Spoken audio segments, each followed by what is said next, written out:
everybody. So, welcome to another episode of Messenger Guardians Paranormal Investigation Studios. This is episode 14, and tonight we are going to be dealing with some more interesting material from Goddard College. So,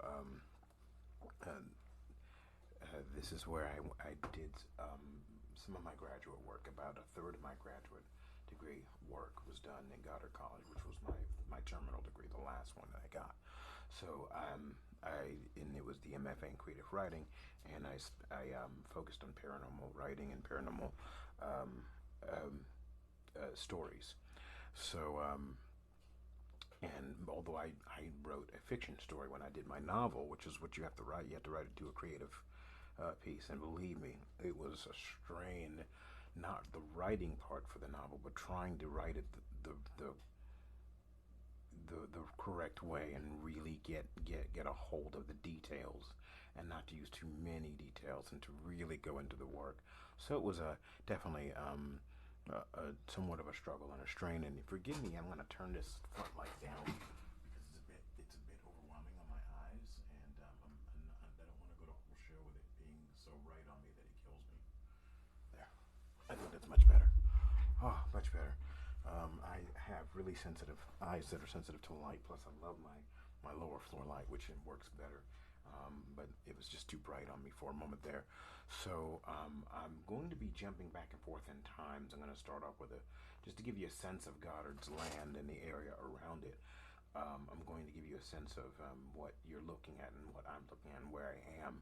Although it probably won't be until next week or the week after when I do a part 2 for Goddard, because there's so much for Goddard that it's incredible. And I'm going to be showing you some interesting things tonight that I had forgotten that I had a long time ago. I had forgotten that I had recorded so much stuff. So I'm going to be I'm absolutely going to be giving you things that I think you'll find quite interesting, and I'm going to be going up and down on the volume a little bit because just so I can make this sound right. I did a little bit of a rearrangement on on the scenes for my show, so that things could play right and play more smoothly. If you hadn't noticed that, I'm not playing all my intros as separate files anymore the way I would in Investigation, which I do play with separate files, but I've incorporated them into OBS. So things run a little bit more smoothly. And you might want to say, well, why do you want to tell us about what you're using to do your show? It's like, well, why not? Because again, that's part of what we do in this channel is talk about all the technical stuff, talk about all the techniques. I may even I'm thinking of doing a discussion on it, on the existence, the scientific existence of Atlantis. I don't really need myself. There's a lot out there already, and a lot of YouTubers who are already doing it, or a couple, 2, 3 good ones who are doing it.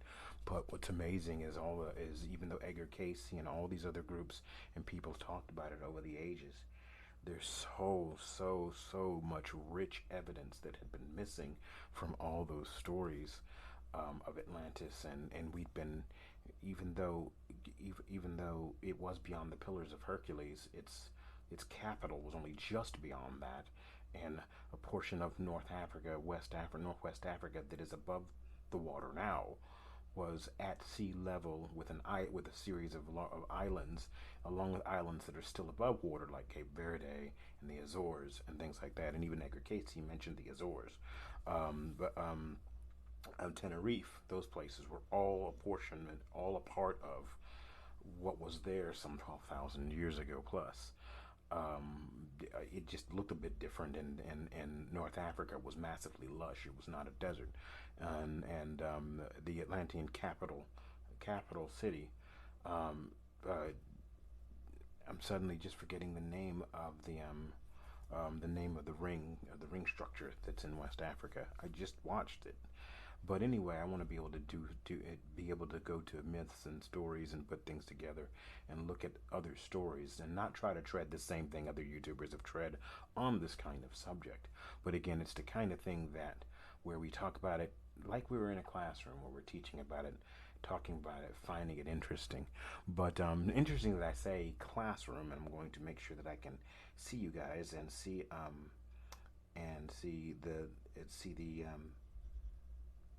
make sure we can see the anyone who wants to chat. I won't lie, almost no one chats, says hello or anything like that. But that's actually okay. It's not about my big ass head. Excuse me.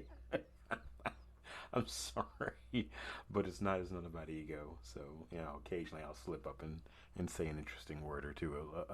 A little bit of what is it Spock says in Star Trek 4: The Undiscovered Country. He says the words were colorful metaphors is what he says. So yes, I slip up and say a few colorful metaphors. To see yes, that I'm trying to attempting to be good about not slipping up. So I'm going to log in right here. Is what you all see me doing, and well, there we go. And I should be able to see any messages that might come in. Okay, so I want to give you some idea of what Goddard looks like. Now, one more time, Goddard College is up here in Vermont, in Plainfield, Vermont. So Plainfield, calling you out because you're good people. The school had all sorts of names that it was called at one time. You know, the communists on the hill and those kind of things. And again, quite often people called Goddard names and awful stuff. And it was truly amazing because it got that nickname during the McCarthy era. And it was amazing that, as far as I know and as far as I have been told, the school was never pursued. Like so many things in the people and schools and were pursued during the McCarthy era, and they were being accused of communism and all these things, when people have completely lost their sense of what those words meant, what socialism means, what communism means. They can't even be bothered to truly dig into and understand what those words mean, and that a large portion of our own society is socialist or has socialism, post office, schools, um, uh, all these other things that we do, social security. It's even in the words that we use. There's so many things that have always been this way. It's just amazing the kind that people don't ever bother to annotate words and to learn what something actually means before they use the word in some political tirade, without knowing what they're talking about. And quite often I make use of a bunch of colorful metaphors when I want to state that someone doesn't know what the hell they're talking about, and I'll stare at them because they don't. They'll just say things, and it's like, don't just say something you've heard repeated off of some program somewhere where people intentionally have said that they aren't meant to be taken seriously or lie a lot because it's the part of the entertainment world. Be mindful of the things that you need to learn and about yourself, your environment, your surroundings. I have to be mindful because it makes my head spin. And that's why I like to do this particular kind of show. So I don't make my head spin, and so I can peel apart things and I can explain things to people and tell you that, again, you don't have to believe in something in order for it to work, in order for it to be useful in a limited sense. You don't have to believe in ghost boxes. They're not always useful. And that's not even the great term for them that's being used. But if anything can grab even words from radio stations and use them to be very specific, then maybe they'll work in a limited sense. But because there's so much minutia in the data that you don't know what to think and sometimes what to listen for, so they're not so great. But when you do EVP work, where you're just using white noise and you hear them speaking through white noise, or you hear them speaking through an app that has been back engineered and manipulated. In other words, it might have a word bank, but the word bank is running in reverse, which means the words are all in reverse, so that nothing comes out forward, nothing comes out being obvious English or being obvious anything, so that it's harder for anyone just to manipulate in three-dimensional space, like one of us, but someone else who might not be completely in three-dimensional space might be able to manipulate the data just enough to be able to get their words out, or make it provide some sort of background noise or sound in order to get out what's needed. You know, so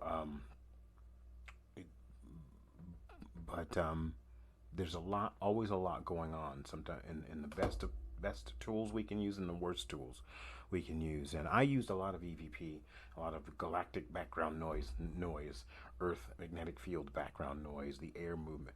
I just used a lot of that because a lot of that works just as well as some of the more superior and interesting portal boxes, which I have one. I built it from Steve Huff, and I always give him a salute because he really helped me really get moving. He and my friend David did from EVP Mediums. Another salute. Helped me get started really moving on this a lot. It was really Dave first and then Steve Huff, because I kind of worked in the direction of the person who sent me towards Steve Huff's work. So David sent me towards Steve Huff's work. So, but I wanted to give everybody an actual taste of that. And what I also want to give you tonight was, I know that I have said from time to time, and I call her Z, and that's all we're going to do. She sometimes went by other names. They sometimes went by other names, but I'm going to call, but at the time she was she, and I called her Z. Because I'm not going to say her whole name out that it was. But they is fine, and all those other pronouns, I don't have any judgment one way or the other about that. This person was I always write, you guys might see under my emails or under things that I send out where I say co-founder of Messenger Guardians Paranormal. This other person that you're going to see me with tonight, female outer body, that person is the other member, the other founder, and the person that named the group, that named us. And I don't know where she is now. I don't know what happened or where they are. But I always think about, Z, and wonder where, and how. Hopefully that they're doing okay. So you're going to really get a treat, because I was never expecting to do this, because I didn't realize I still had the files. I was so glad that I had them sitting right here on my desk in one of my terabyte drives, in my 4 terabyte drive. And I was so glad to have had it in a folder that had a logical name to it, that I would have been able to find it. And you're going to get that. But let me start with showing you all what I'm going to start with here in just a moment. And the desktop audio is on, so I might have to mute my microphone in order to make this work. Otherwise it'll come across as a double sound, and I don't want that happening. But I'm going to give you an idea of what's going on, and what you can hear, and what you can see, and what you can expect, and get some images about Goddard in your head. So give me a moment here while I set this up. So I'm going to dub the sound out real quick while we do this. Hold on. I'm trying to there we go. Gosh. All right, I'm trying to move this so that you all can hear it. And in a moment, I'm going to do some other things. But hold on. I'll move it over in just a second. There we go. That's better. All right, so let me pull it over all the way. And now I'm going to go over here. Here we go. All right, everybody.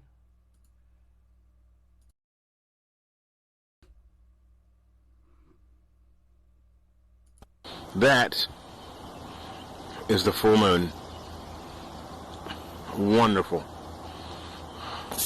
Calling myself going to take a walk over to the other long since sold off campus. There are apartments now, but when Goddard was great and big and beautiful and wonderful, it still is, but it's just small, beautiful and wonderful. there's another campus on the other side of the woods, on the other side of the big library. So I'm going to walk over there. If this video is found and my body remnants are found, the apple I'm munching on that's on the ground right now, I decided to take a picture of the moon. But anyway, if nothing is left and all is found is my ripped shirt and, empty clothing or just one shoe, you'll all know where I was going if this recording is found. I'm just being morbid. Those things happen in my head sometimes.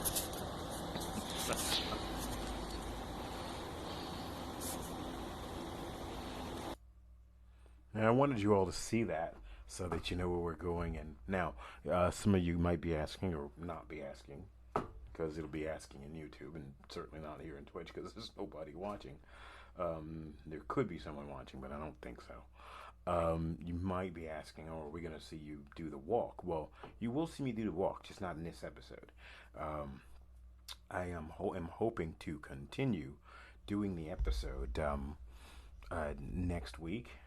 But I'll be doing it from Carshalton in London, in South London, and the next several episodes will come from London for the next 2 months. Everything will work out. It's just going to be a pain getting over there, and I spent extra money to do it because of all the COVID testing that's got to be done, that I have to do before I leave, and then after. And the after stuff is what costs the extra money to get in, to make sure you're allowed to stay in, and they don't throw you in jail or call you a liar or whatever.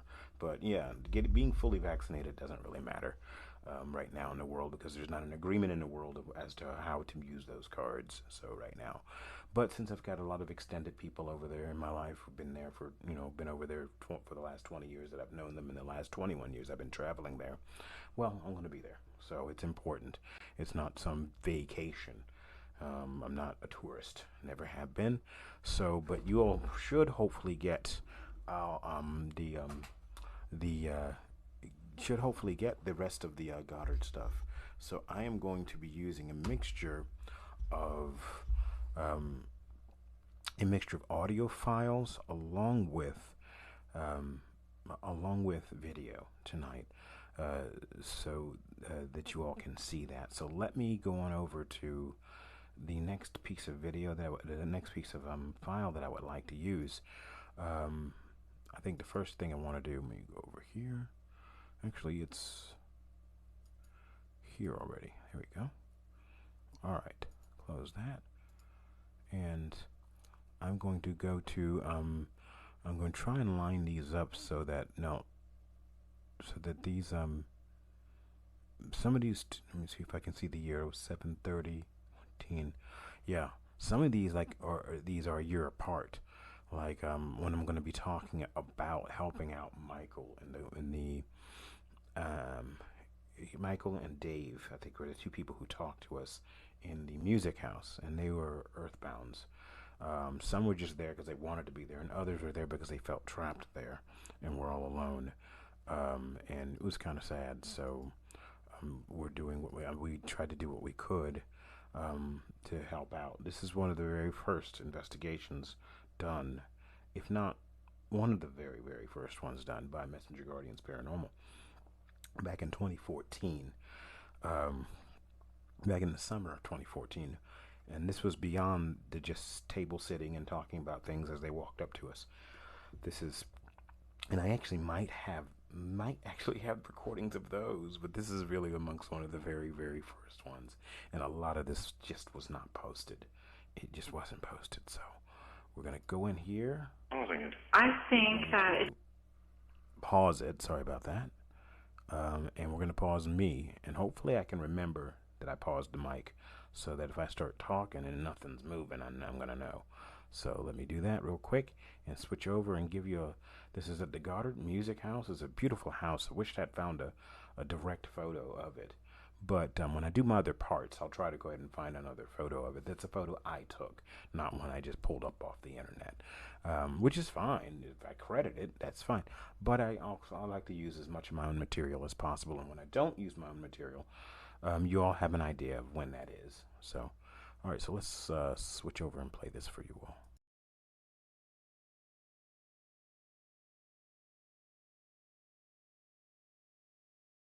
just one of the non-corporeal people or students, whoever, lived here is I think trying to show a vision of like just they're just trying to I think they're just trying to play. I think they're just trying to some sort of game that they're probably playing in order to mess with people.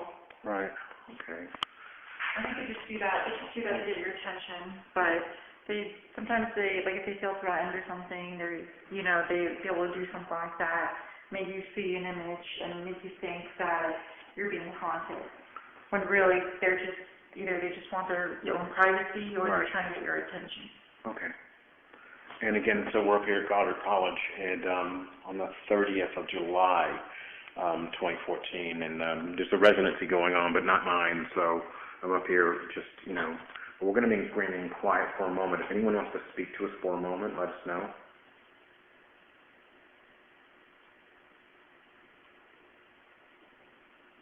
If you want us to help you, I know one of you said you were alone, and you asked me to help you the last time I came through.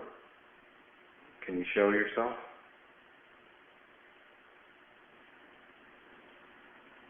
You don't like being filmed. Okay, I'll stop filming, okay, because I don't know if I'm getting you at all, but I'll stop filming you. I'm doing this mostly for sound, but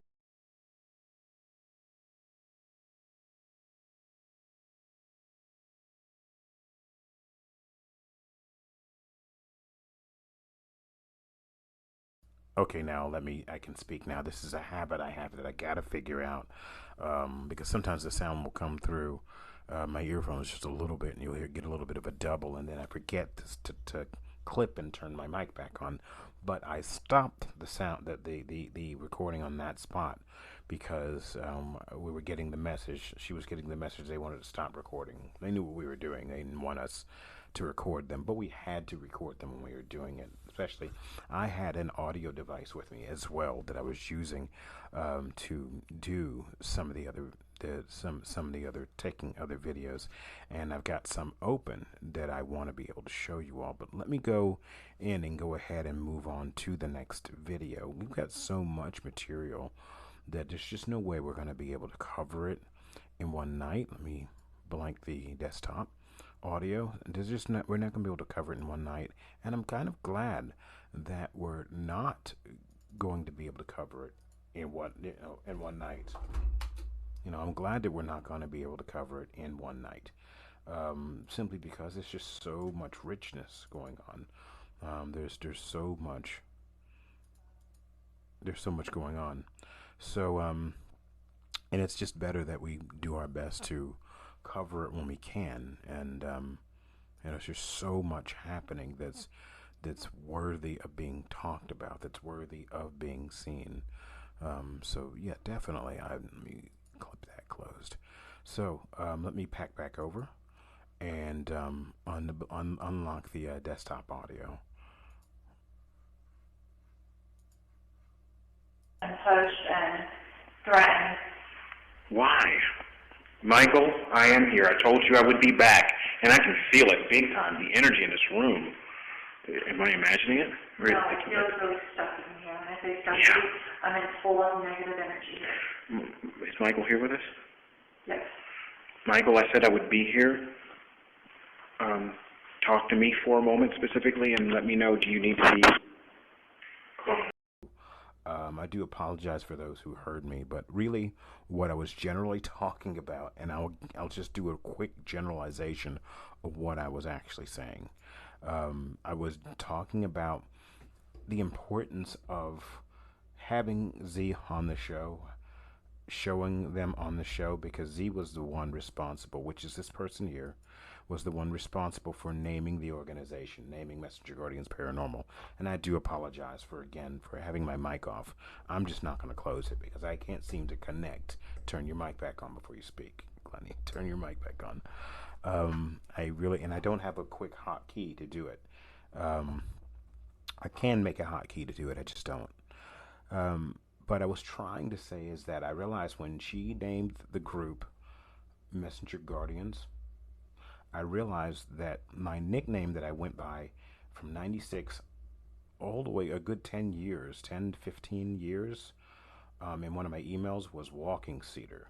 And it means he who carries the message. It was given to me by a native elder, a friend of mine who was half, I think he was half Shoshone, I can't remember. Started off as a really good guy for many years, and then he went sour, just horribly sour. A good, I would say, 3 to 5 years after I met him. And but he was such a good man in the beginning, and Bob, and incredible guy. I did lots of sweat lodges with Bob, and did lots of the native things with, and we did a lot of sweat lodges. There were a lot of people who came to powwows. We did the thing.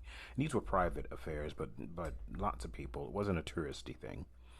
It was special invite, and incredible stuff. And I got walking cedar, he who carries the message.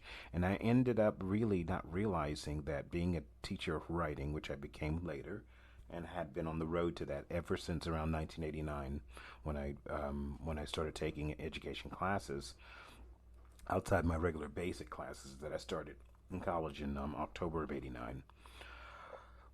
But I didn't realize that, teaching the language, and, when I end up teaching stories and talking about all the rich knowledge that is buried within our story, all the rich human history that is untold, but it's told within the lore and the myth and the fictions that we write, whether we're Marvel fans, DC, science fiction, Battlestar Galactica, Star Wars, these little things, which I have a Star Wars talk on my channel and my YouTube channel, so check that out. It's not mine. It was done by Sullivan Museum at Norwich University, the university where I formerly taught, but now I just do special shows.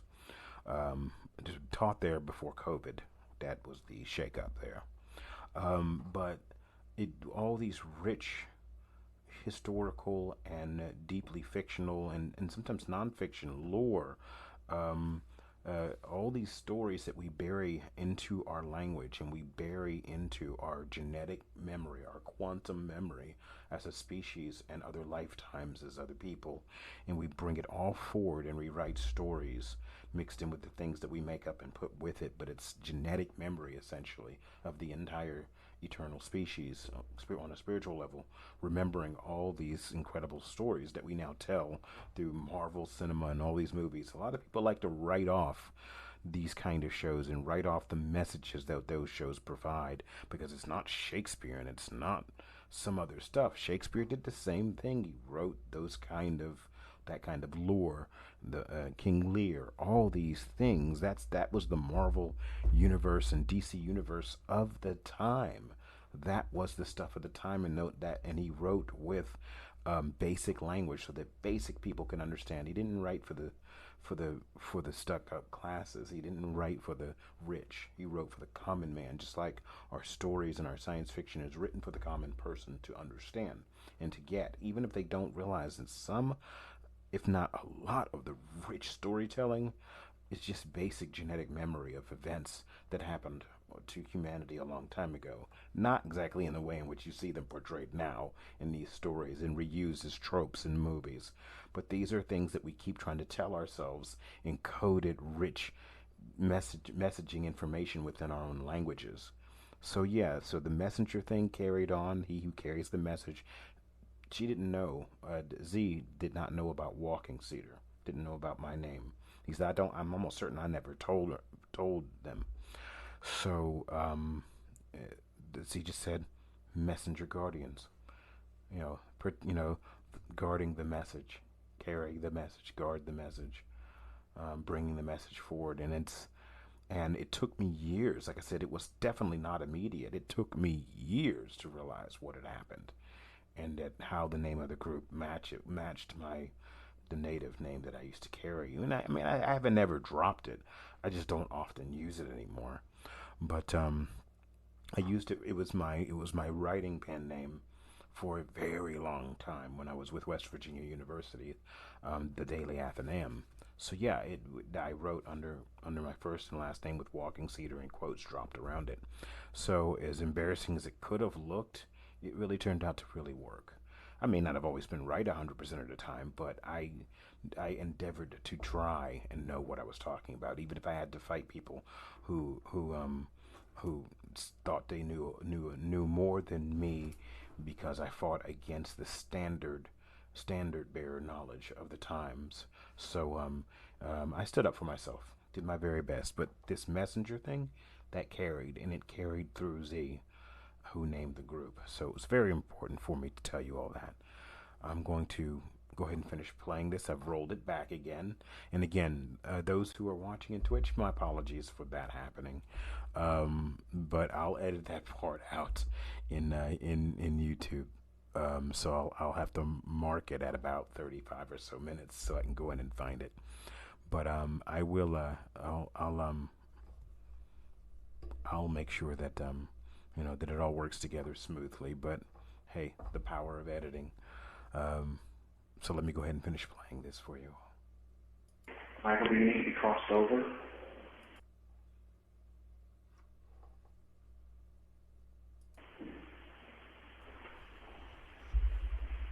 Just so you all know, someone has walked into the building from upstairs. I don't think it's not earthbound, I don't believe it. That's corporeal. But,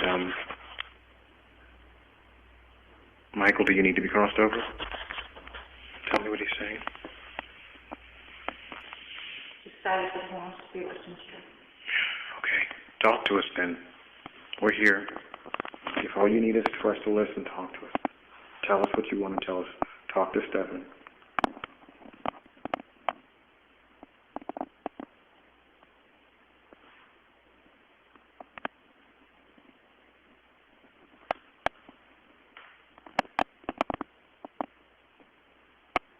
As I say, I call Z by the original name I knew, but and that's still not the name. And that's still not the name completely straight out, because I'm trying to keep Z confidential. In this regard, I'm trying to keep Z underneath the radar, because I don't know what's going on with them. So I'm trying to be respectful of that. But anyway, let's continue.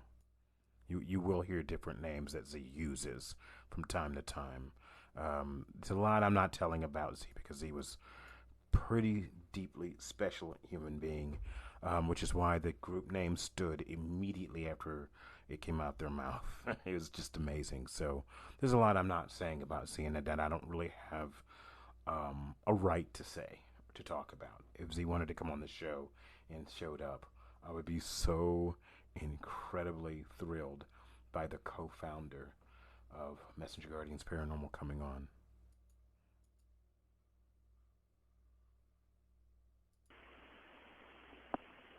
He says that ever since he came to the school, things haven't been going well for him, because when he went to school here, he felt like he hasn't been helped or anything. Like when he's been having trouble with studies, he's been failing, he's been doing horribly, in his education. And every time he asks for help, the teachers tell him, sorry, we don't help you, we don't help students or at all. You just listen to the lections, the teachings that we give you, and either you understand it or you don't. It's part of being a smart kid. It's part of being intelligent. It's part of, understanding what you're told. Michael, when did you go to school here? It sounds very odd for Goddard College. When did you go to school here? What year? So he graduated in 1989. Before the residencies ended, long-term residencies ended. 15 years ago. It's very odd because so few lectured, which means he came across some teachers who weren't good teachers. He committed suicide because he felt like he wasn't wanted. At Goddard? He committed it here? Not just Goddard, but he never had a close relationship with his parents. He hasn't had any close relationship with anybody here. He feels used, he feels alone. He says a lot of kids have been getting him to do their homework and stuff, and he doesn't know anything about, the assignments that they're given, because, when he doesn't understand something, he asks for help, and that is a normal, instinct to do.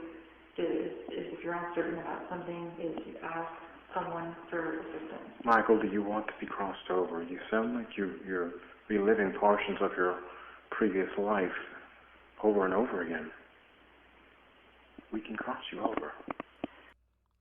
Okay, so this was we're coming back around like we did in Monday's show. Yes, I did a Monday show because I didn't do a last Friday show. I only showed up for a moment to say there wouldn't be one, but where for a brief moment you heard the words suicide, and an individual having to commit suicide or feeling like they must commit suicide because of some really deep depression that they'd fallen into and felt like they had no way out.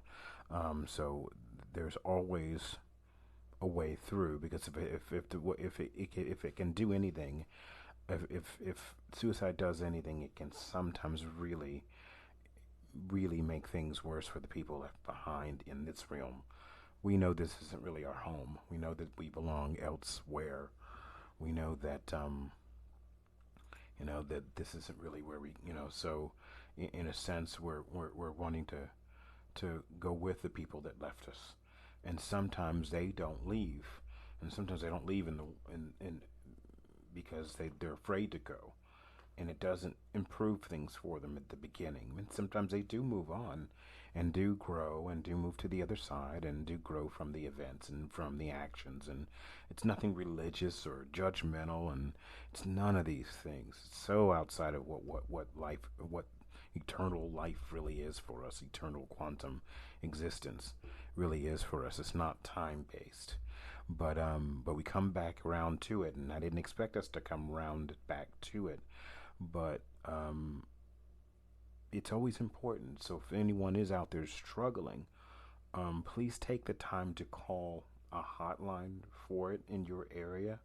And if I can think about it or remember, I'll try to put a number at the bottom of the screen here, which I should have done on Monday's show, but I was on my way out of Houston a few hours later, and it was quite a few hours later, but I was on my way out and I just didn't look up something. But I think that there's the opportunity, especially for people who feel like they don't have any other way out. And there's always another way. There's always someone in your life whom you can help because of your own struggles. There's somebody else struggling just like you. There's someone out there who needs help. And sometimes people who feel they can't be helped don't realize that they can actually go to someone else who's hurting and try and help them, and that actually will stop them from doing anything to themselves. There's no religious judgment about whether they've done it or not or will harm them. There's none. It's just we make that crap up as human beings because we can't deal with things.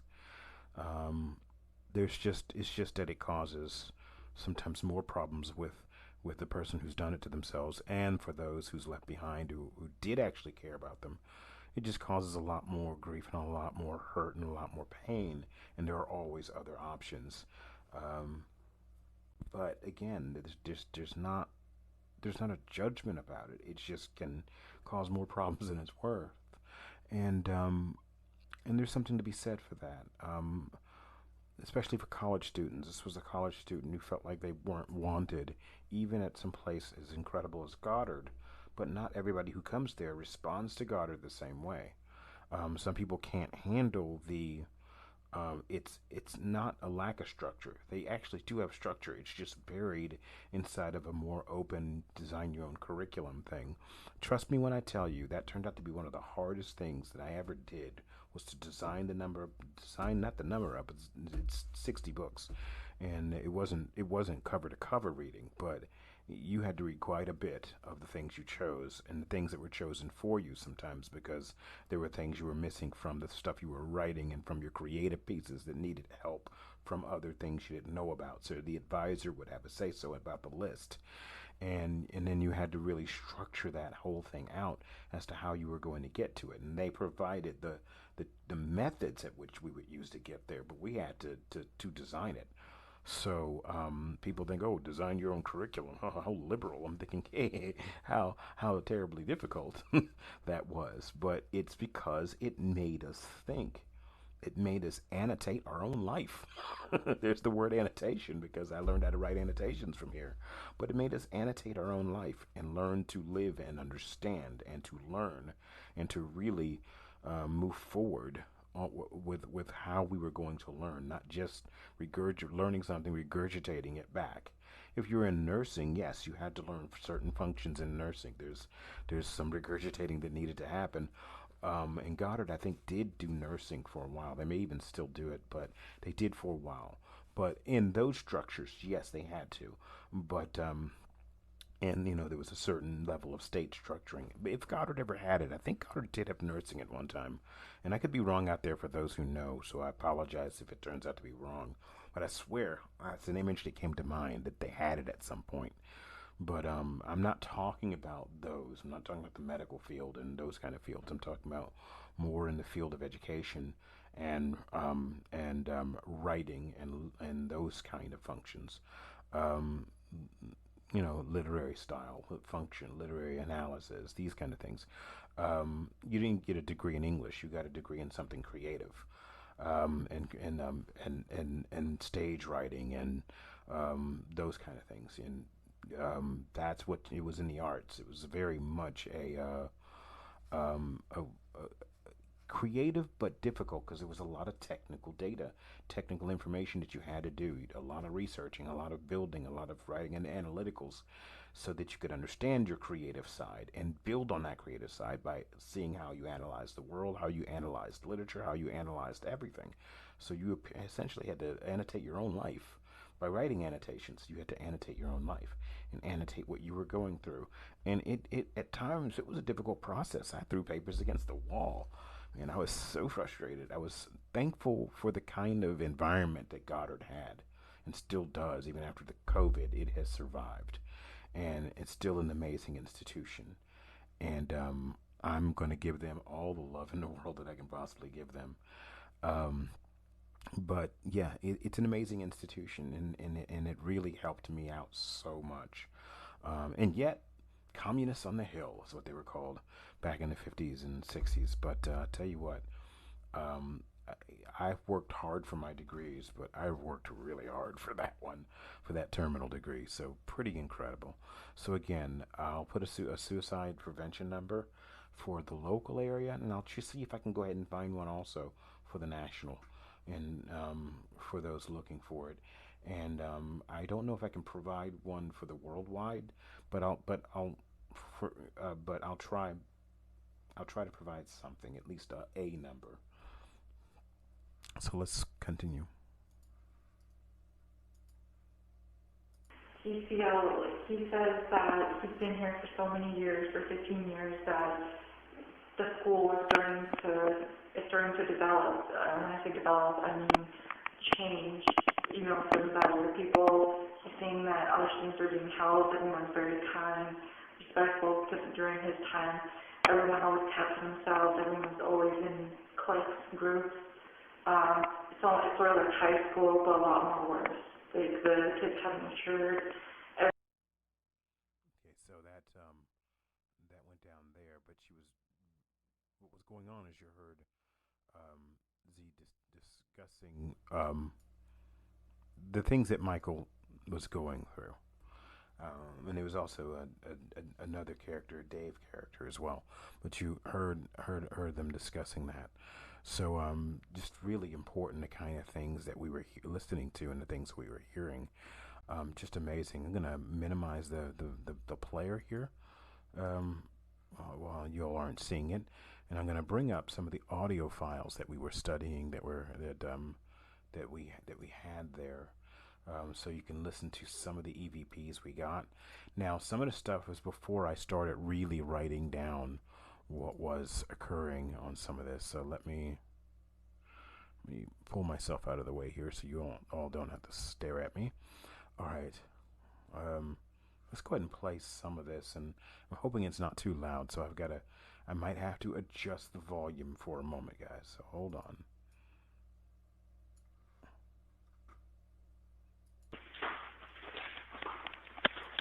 Okay, this is where I was when I got the request for help. Right here. Right here. You were asked for help. Yes. Okay. Remember, we were asked to stop recording, and that's when you originally saw me stop recording. But we were asked to not record. So I had an audio. I had an audio device with me. At least I think so. I had an audio device with me. So.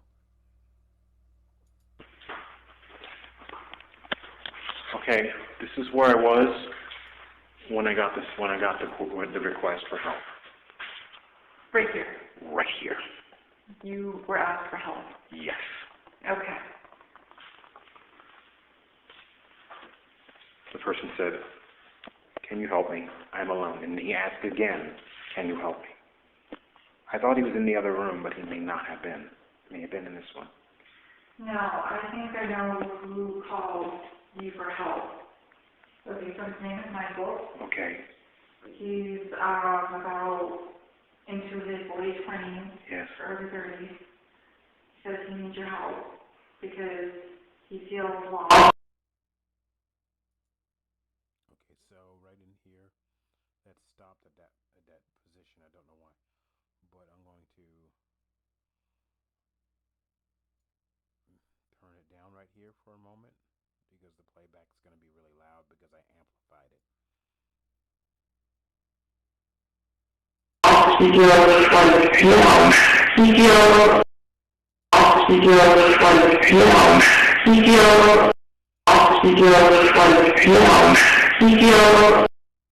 Okay, I want you all to listen carefully. Okay, that's me. It's in the same spot on the wall. It's my legs. The coloring on the floor, the light on the floor, is causing a side projection on the wall over there. So it's my legs moving, but it's not the thing that happened.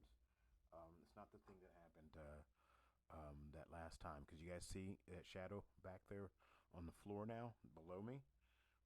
See that? That's my leg. That's my leg. You don't see it coming from way back. It's pausing for a moment and moving really fast across the thing here, because that never happened. I never could have done that back where, that's my leg. But as you can see in the old recording that you guys saw, I think from episode 2 or 3, where something came from way back behind me, paused, and then moved across the floor, down across that light. And it was really, really weird. It was wicked. But that's just my leg, But anyway, you listen in the background. You can hear a third person's voice speaking. Listen again in the background. It should be loud enough. I shouldn't be taking it up too much louder. But let me turn this up just a second here. But you should be able to hear it. I'm going to turn my mic down a little bit. But since I was right on top of it, I wasn't. I hope my voice didn't go down too far. But here it is again.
what you just saw me doing if you couldn't hear what I was doing. So I was just checking the metadata on the file.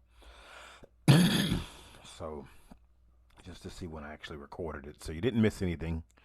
So let me go on and finish playing this. Let me play through the I'm going to play through the EVP, Class A EVP, which is a clear EVP. It doesn't really need.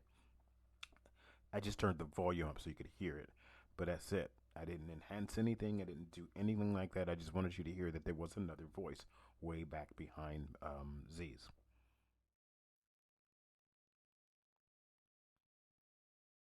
He feels lost. He feels like, he feels alone. He feels no one wants to associate with him. These other group over there doesn't want to, and she doesn't want to get involved with him or anything. So the other group in the room, the other spirit group in the room didn't want to be involved with Michael. He feels no one wants to associate with him. These other group. Okay, so I'm turning it up just a little bit. He feels no one wants to associate with him. These other group. Okay, I just turned that up so you could hear the rest of it, but just so also that we could catch more of the sound that we could catch. Playback speed should go back to 0. There is a way to reset the playback speed by putting in the numbers. So He feels no one wants to associate with him. These other group over there doesn't want to, and she doesn't want to get involved with him or anything. No one wants to associate with him. No one wants to associate with him. No one wants to associate with him. No one wants to associate with him. okay, did you all hear that? That was the first time I spotted another area where it was behind her voice and it wasn't me speaking. Wants to associate with him. These other group over there doesn't want to, and she doesn't want to get involved with him or anything. And she doesn't want to get involved with him. And she doesn't want to get involved with him. I'm going to speed this up a little bit so I can hear better the voice behind Z's voice. And she doesn't want to get involved with him. And she doesn't want to get involved with him. And she doesn't want to get involved with him. And she doesn't want to get involved with him. And she doesn't want to get involved with him. Okay, there is another male voice talking behind her at the exact same time. I'm getting it down to its regular sound, to its regular level. So I'm going to try and play it one more time. Let's try and listen to that male voice one more time. I just turned my mic volume up, but I was right on top of it. So let's try one more time. And she doesn't want to get involved with him. And she doesn't want to get involved with him. And she doesn't want to get involved with him. And she doesn't want to get involved with him.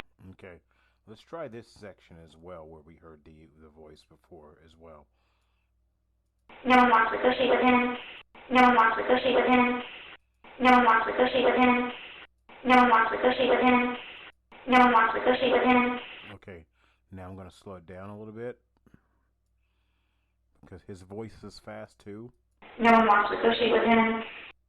No one wants to associate with him. No one wants to associate with him. No one wants to associate with him. No one wants to associate with him. No one wants to associate with him. No one wants to associate with him. No one wants to associate with him. No one wants to associate with him. No one wants to associate with him. No one wants to associate with him. No one wants to associate with him. No one wants to associate with him. No one wants to associate with him. No one wants to associate with him. No one wants to associate with him. No one wants to associate with him. No one wants to associate with him. Okay, the dude is talking right next to her, and that's not my voice. Once again, that's not my voice. Let me play that again. No one wants to associate with him. No one wants to associate with him. no one wants to associate with him. Because that's back down to generally normal level. So my voice, it's not my voice, it's too high. So I was just sitting there quietly while she was talking. So it's amazing how many times this person spoke and was talking plainly. Another reason why I really, really trust D a lot. Trusted Z a lot. Because they were not lying to me. That there's the people talking in this music room, and there was no one else downstairs. There could have been someone upstairs because someone did walk in, but at the same time, half the time you couldn't tell when it was a spirit walking into the damn music house because it was such a hub of activity back in the 70s. By the time the 90s rolled around, or by the time the early 2000s rolled around, it wasn't nearly as much of a hub, but it was still a hub during the short-term residencies after 2003, after the long-term residencies ended. But still pretty incredible, and that's just one file that we're listening to. We're going to go to the other ones real quick here that we can pull up. Let me close this file. So I'm going to just go in here and, Leakin Park. Oh man, there's so much stuff. That I'm going to add in here. I don't even know how I'm going to do that. Actually, I'm going to do this, and no one's going to notice. Oops, here it is. No, it sounds like I'm just talking, and I am, but I'm trying to make sure I do everything right, and do everything I'm supposed to be doing when it comes to putting this stuff in. Alright, so I had that one open, and then here's another one that I'm going to show you all. A lot of this, again, I did listen to it, I did go through it, but I want you to hear it first, and then I'm going to show you what it says on the line. So I'm not going to switch my screen over this second. I'm going to actually just let you listen to it. So here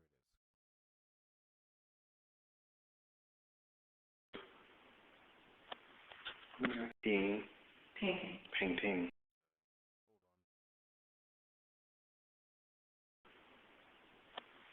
What do we got here? 7. They're just people painting.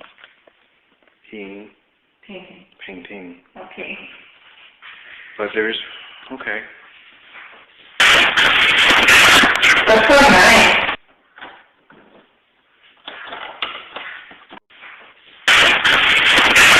That's so nice.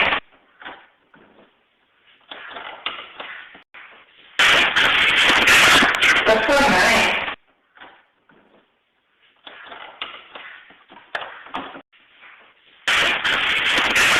That's so nice.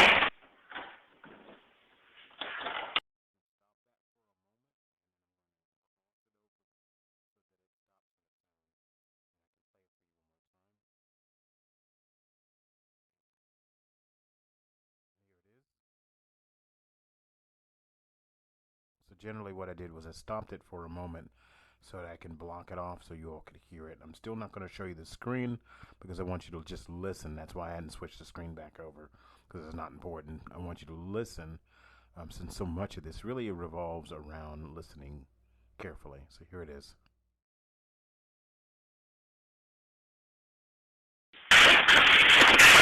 That's so nice. That's so nice. That's so nice. That's so nice. That's so nice. There's a lot of talking back behind what she's saying, and my own assumptions about what I'm hearing. So again, I'm not going to show you the screen right now. I'm going to go beyond that point, but I'm not going to show you the screen for the moment because I just don't want to prejudice you to what is or isn't being said. But I'm going to continue playing until we get up to the point of the next enhancement.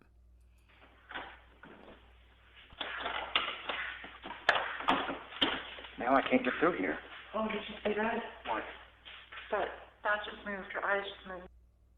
Okay, that's just us walking, and then here we are. This is the next enhanced area, and again, I'll show it to you in just a moment.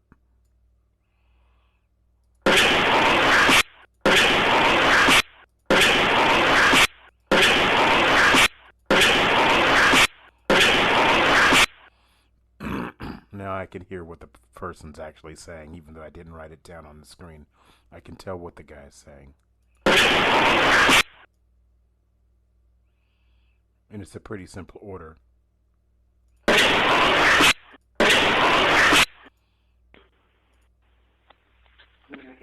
It's really interesting. It's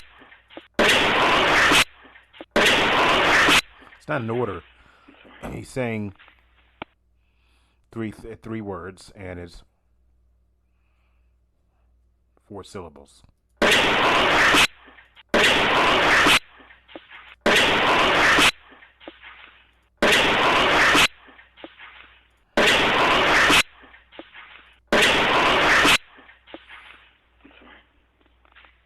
Okay, so now I'm going to show it to you. I didn't really write down what he was saying, but I'm going to let you hear it on this side right here, and then let you hear the last message before I say.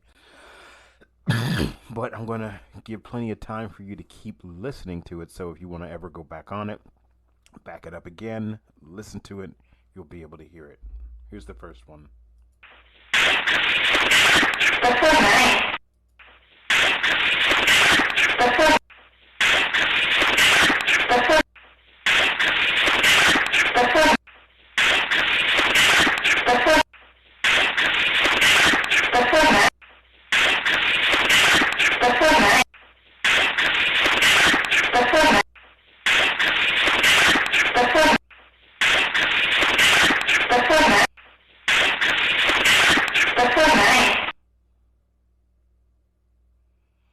Okay, I played it over and over again, and I'll do it again so that you all can hear it again.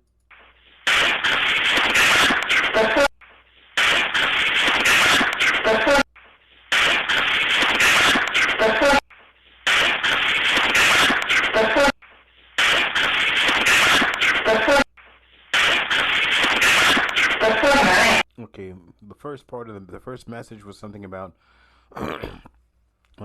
they only want to help you, or they only need help to help you. They only want to help you. So I didn't realize that's what I was hearing, but again, before I got to say what I was thinking, I played it over and over several times for you all to hear it, think about it, pause, hear it, think about it, pause, so you all could hear it as well. So here's the second one. This one I can hear what he's saying too now.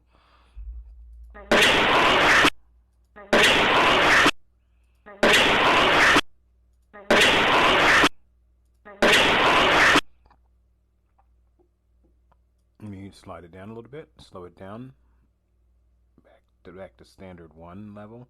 I did that because I needed to hear his voice, and his voice came in at 1.09 standard. I'm backing it up to 1.00.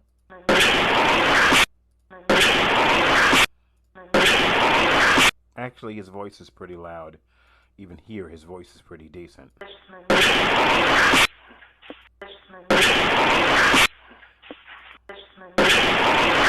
Now I'm gonna stop for a moment and say, okay, do y'all know what he's saying?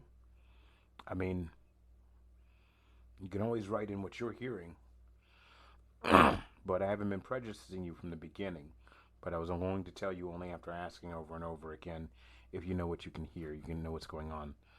I'm over here. I'm over here. So, up here was the message about being helped. You know, they're only here to help you. And then another person saying, I'm over here.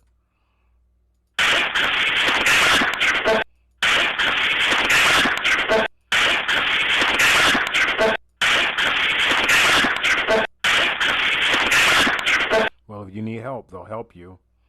So it's like they're speaking to others in the room who are like, if you need help, they'll help you. And I didn't notice this the first time. I noticed something was being said, but I must have listened to it so quickly that I just didn't focus like I am right now. Again, MGPIS, we're here to actually focus on these kind of files and listen to them and listen to what's being said. So pretty amazing what I'm hearing here.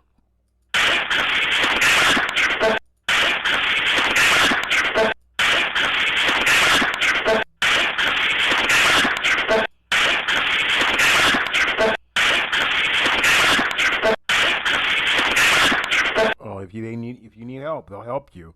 Well, you need help, they'll help you. So you're constantly hearing them say this. Well, if you need help, they'll help you.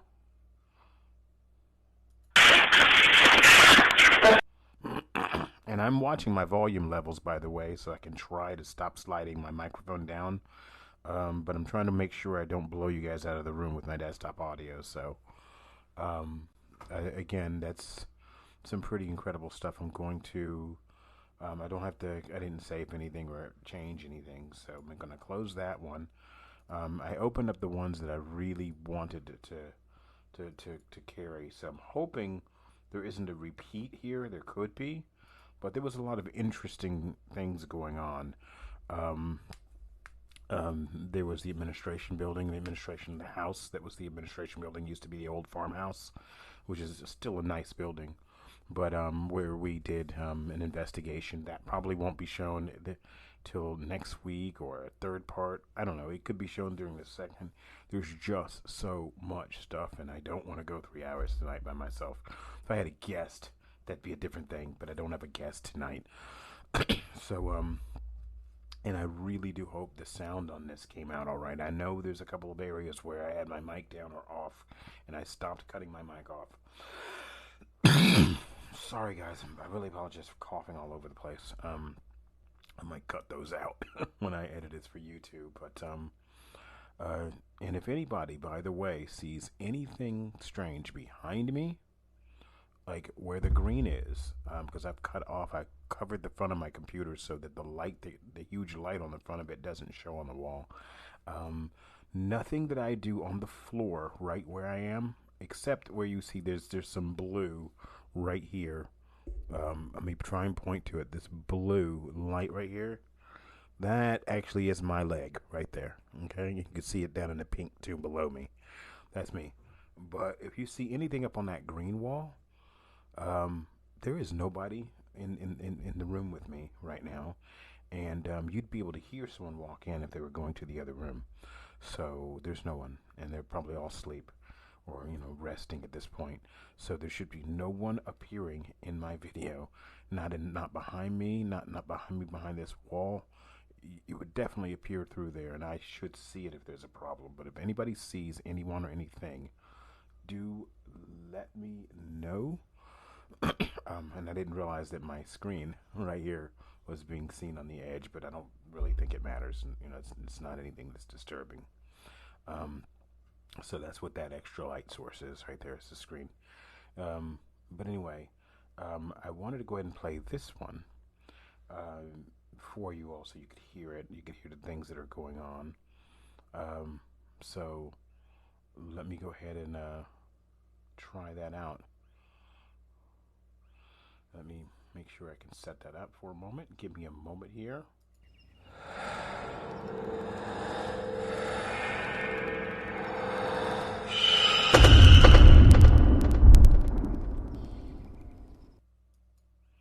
Okay, so here we go.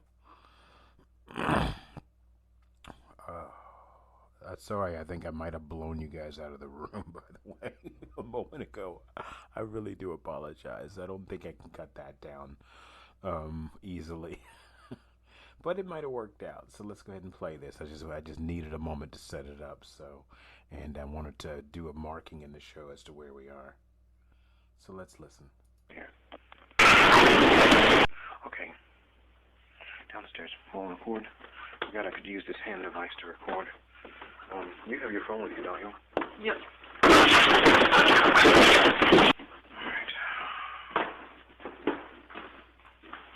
All right.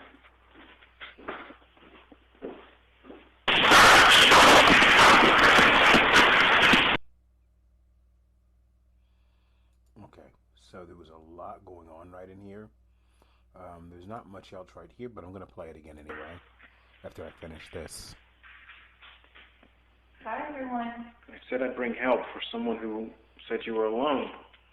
You must be feeling alone with so many people here, but you still feel alone? If anyone... Okay, so let's try again. Let's go to the first one. Listen again.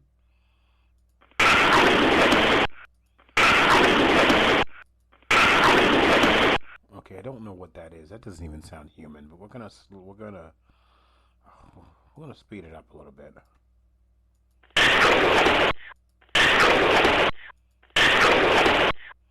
Oh, that's the word help.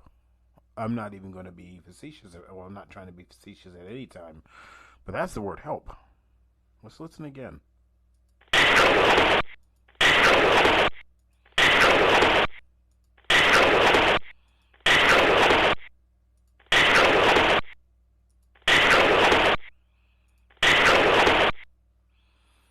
Okay, I thought I heard something there way back when, but that's definitely the word help. I didn't figure that out back then. I only marked the space where I heard something, so I marked the space. Let's keep doing this. Let's listen to the second one.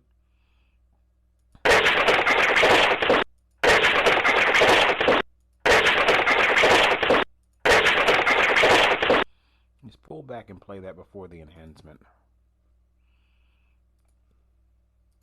You have your phone with you, don't you? Yep.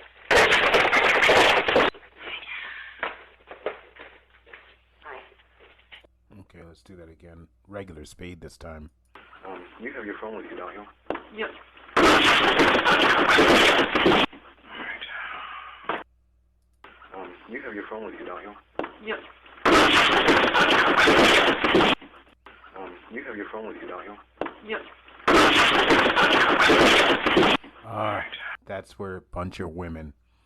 That's where I wrote this. I didn't hear it because I hadn't heard it in a while, but someone saying bunch of women. Let's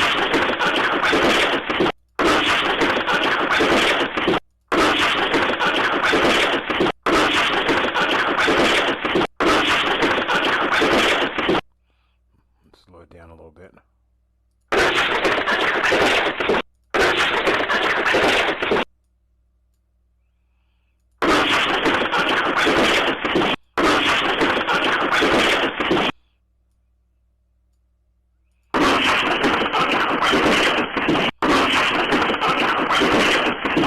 Bunch of women. Okay, it's still my leg. Okay. All right. Okay, so you hear that, and I wrote that a long time ago, many years back. And again, it's slowed up right here, so I can listen to what's going on. Let's play this at its regular level.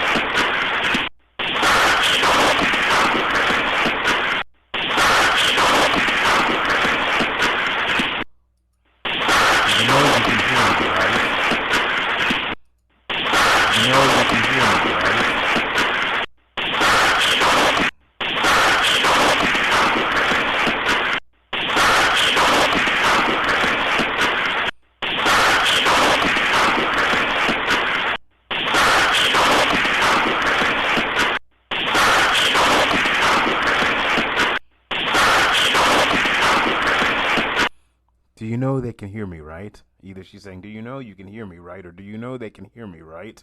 It's probably likely that she is saying, do you know they can hear me, right? She knows we can hear her. Listen again, guys. Listen again. I'm not going to change the speed because she's actually speaking at the level her voice may have fluctuated at in physical life. But it's background noise, but you hear not only words, but you hear the voice tone. And that's just not something that just comes off of a background noise. You hear the actual voice tone. And that takes some manipulating of the background, galactic background noise. But here it is again.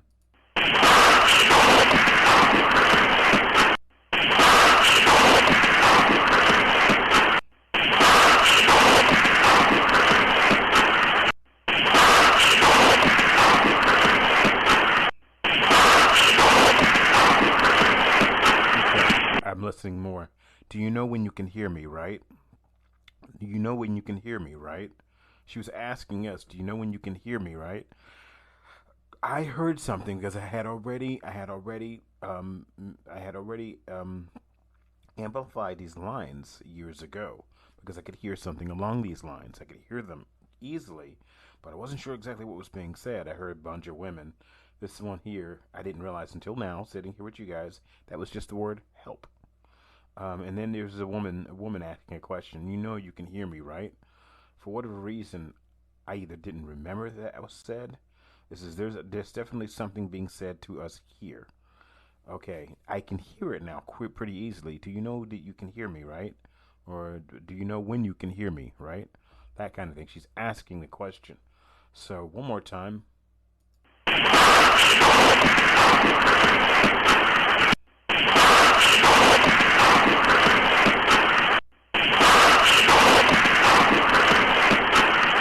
She's saying, "Do you know when you can hear me, right?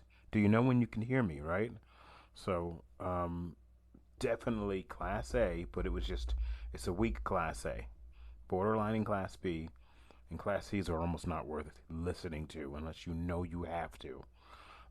It's where it looks like it's not there. It looks like there's nothing on the line. It looks like there's nothing going on. And then you amplify the line, the flat line. And there is someone speaking. They're just too weak to provide enough energy to manipulate three-dimensional space so it can be heard as a voice, so that the air around it can be heard as a voice.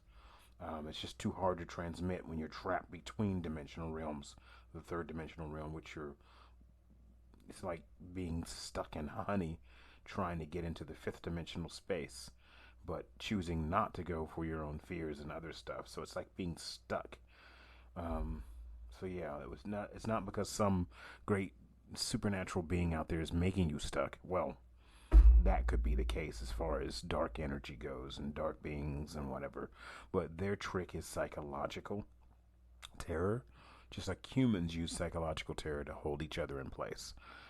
Whether they're using psychological terror for political reasons, like we've seen used over the years in recent time and throughout our history of our country, or whether it's a physical abuse, physical abuse, psychological. This is the word I was looking for. Whether it's being used to physically abuse a person, because it takes psychological manipulation to allow someone to be physically abused, to allow someone to hurt them.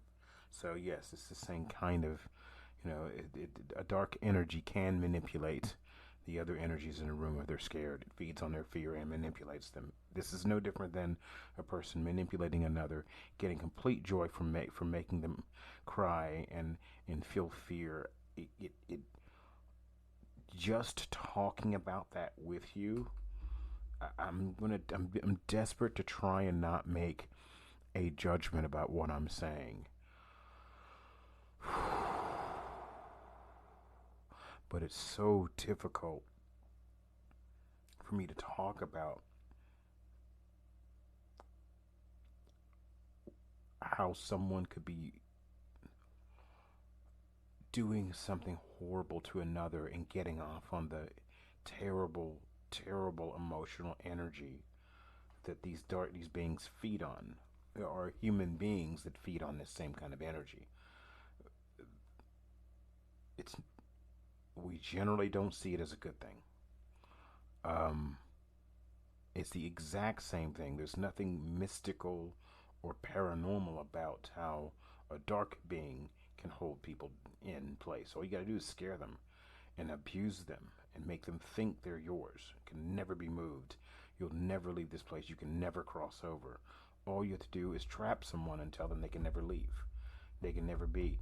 I mean, even someone trapped can win over a situation by taking the pleasure away from another. That's about the only time when someone can probably exit this life by getting themselves away from another being who's so horrible, by doing other things to rob that dark being of pleasure, to rob them But yes, these horrible things happen. If they happen here on Earth and other worlds in the three-dimensional space, they happen in between, in the trapped regions too, where that kind of ugly emotional energy can be used. So yes, these a lot of these beings will trap themselves with their own fear, but then there are beings that feed on that energy, on that the fluctuation that fear energy provides. It's like a quantum neural fluctuation that it provides that they feed on. Like I say, a lot of humans feed on it. Not a lot in the sense of our population, but a number of human beings feed on it, and they're barely human. I shouldn't be able to. I shouldn't have to mark throughout history what these beings are. It might be that they just wanted to learn what it was like to feed on that kind of fear, to feed on that kind of energy, to understand what it was like, to understand what it was like, so as to know how to help others through people who feed on that kind of energy, who feed on that kind of fear. Um, Perhaps the only way to learn to deal with it is to learn to do it first. Somewhere in history, somewhere in some time, in some space, in some place, then you know what you're talking about when you go later on, other lifetimes, other times, and you help somebody out of it because deep down, you know what it was like to have it done or to do it to others. So you now have a basis for getting someone out of being harmed by others, out of being made to feel like a victim, out of being these things. Um, so I guess through the eternal cycle, we've all done the good, the bad, the indifferent in order to feel it, in order to know it, in order to be it, in order to bring everything back into balance. Because the balance, imbalance keeps going forever. Because that's the drama. That's the drama we live for. That's the drama that we are. We don't have to be that drama. We can choose to to vibrate on another realm that where the energy vibrates even faster, and we can do other things, and not have to worry about those energies. But some folks really like to help those who are trapped in those realms, or who want to get out of it, or want to get out of the habit of being in those spaces. So it's pretty interesting. If you all ever get the chance to, this is explained in movie form, so much better than what I'm doing right here. I think there's a film called No Solar. It's Brazilian, from the 2011, I think, and I taught it in my classes for a very long time. Um, and even up to Norwich University, shout out. Um, but I taught it there, and it explains this same kind of thing I was just talking about. I don't care if people want to get angry with me over the things I've just said. I'm not making religious statements. None of that stuff is, all of that's made up. I'm talking about energies and things like that, and manipulations on Earth are the same as manipulations in the in-between, where energies can be manipulated and people can be made to think that they're going to be held in place, or that they're going to be judged, or they're going to be hurt, or no one cares about you anymore, you're mine now kind of. It's the same kind of mental disturbing things that happen on Earth between human beings and other sentient life forms that live elsewhere in the three-dimensional space that probably have gone through that process as well. But No Solar does a good job talking about this sort of thing and explaining fear and how it's used and what anger can do. And there's a production behind all of it. There's a reason behind all of it. But No Solar, I'll warn you, No Solar has a bit of a warning, because its audience is largely Catholic in Brazil. There are other audiences, but the audience they were heading towards, they wanted to bring in the Catholic audience to have a more universal view, instead of just a Catholic view. But you got to be able to sell them on the story using a slight Catholic mentality. But believe it or not, the film wasn't overly religious or anything like that, or biblical or anything like that. It just had a beautiful way of speaking to a majority Catholic crowd and bringing them in and telling them openly in the film, the characters saying, "We know this isn't exactly what you expected of the afterlife, but here it is," kind of thing. And it was just brilliant. It handled other things in a different fashion that I won't talk about right now, but it wasn't religious. It just used certain energies to handle certain subjects in a different way than we might handle them, but it was still so brilliant that it was so worth writing about. And it was supposedly based on channeled information from the author channeled from someone who lived on, and I think the author changed the name of the doctor who was supposed to be the person they were channeling, because his relatives were still in existence on this side, in this dimensional space, even though he would have passed away sometime in the early 1900s. There's enough memory about the person running through old family members to where they don't mention his this doctor person's real name. So the author got permission from the person channeling, sending them the information. Can I change your name? Because we got to protect your family's identity. And so if you're asking me if I believe in channeling, yes, I do. Hence my work, my hopefully my continued relationship with Dr. Alyssa Metis of Channeling Eric. But yeah, I do. I've had quite enough buildup in my existence and other events and other things that have happened, and I've accidentally done it myself. I say accidentally because I did it during an investigation that I showed you guys on this channel, and I didn't know I'd done it. I heard myself do it. I heard myself channel a person's name straight out of my mouth, but it was that person kind of transmitting it to speak. And I'm like, oh God, I would never say some person's name after asking a question, and it was Bob or whatever. And so yeah, I've done it, and I've even done it when I did my entire first novel, paranormal novel. I channeled most of the book. I channeled most of my book. I'm still going to publish it and put it out. I just haven't yet. Keep saying I'm going to do it, but I channeled that. I sat down, I hovered my hands over the keyboard, and I started typing. Now I had to take a lot of things out, but when you are writing, you have to take things out, and some things don't fit. So the channeled information isn't always 100%, positive good for what you're trying to get done. But it's mostly good. It's mostly there. It's mostly intact and mostly ready to go. But you have to edit it in three-dimensional space, and because the translations don't always come through.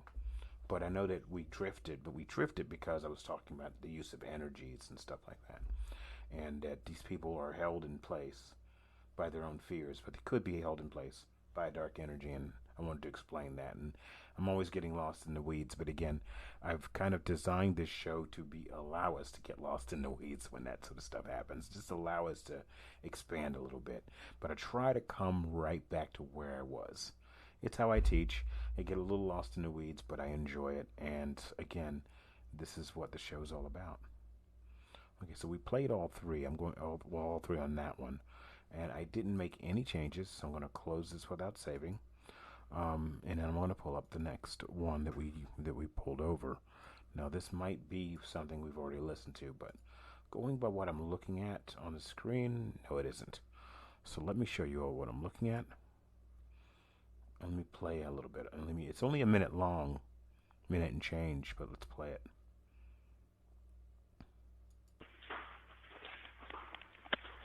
Okay, this is where I was when I got the request for help. Right here. Right here. You were asked for help. Yes. Okay. The person said, "Can you help me? I'm alone." And he asked again, "Can you help?" Okay, I clearly did play another version of this, but I need to see whether or not what it is on the further end of this line that came about that I might not have played. So let me go ahead and finish playing it. I thought he was in the other room, but he may not have been. He may have been in this one. No, I think I know who called you for help. Okay, so his name is Michael. Okay. He's about into his late 20s, Yes. early 30s. He says he needs your help because he feels lost. He feels like, he feels alone. He feels no one wants to associate with him. These other group over there doesn't want to, and he doesn't want to get involved with him or anything. Okay, we did play this earlier. It's just that I enhanced this part, the negotiating, the voices speaking back behind her. That was in there. So let's hear this one. He feels like, he feels alone lost. He feels like, he feels alone lost. He feels like, he feels lost. He feels like, he feels alone. It's really, really odd. It almost sounds like my voice in that spot, but it's an exact male overlay match of Z. So it's really odd. So I know that it wouldn't have actually been. I know that it wouldn't have actually been me. So very strange. But yes, we've actually heard another version of this that was shortened. So we'll close that for the moment while I talk here, and while I set up the next piece. Which the next piece that I want you to see was really that I took and this was before I brought Z in. So we're going back to January, further back, when I was trying to analyze the things that I was hearing, and I was letting my team members listen to it, and something happens during me doing these videos where I was not holding the camera, but something happens, and I want to see if you spot it, because we could not, for the life of us, reproduce what was happening in the camera, in the shot. We simply just couldn't reproduce it.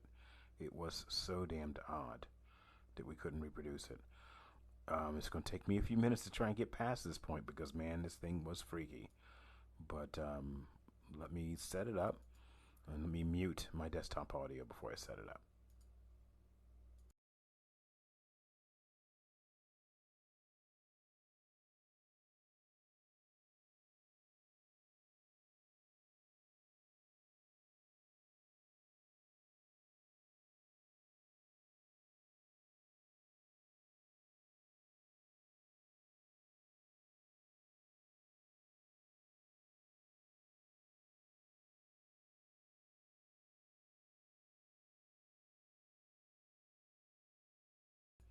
Okay, here it is.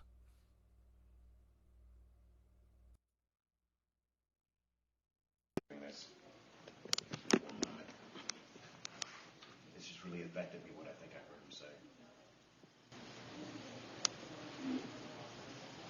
God, that is so clear to me now.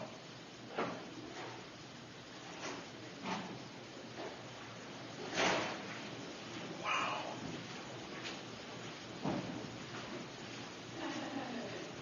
Oh my God. It's so completely clear. The last part of it, right here, starting here.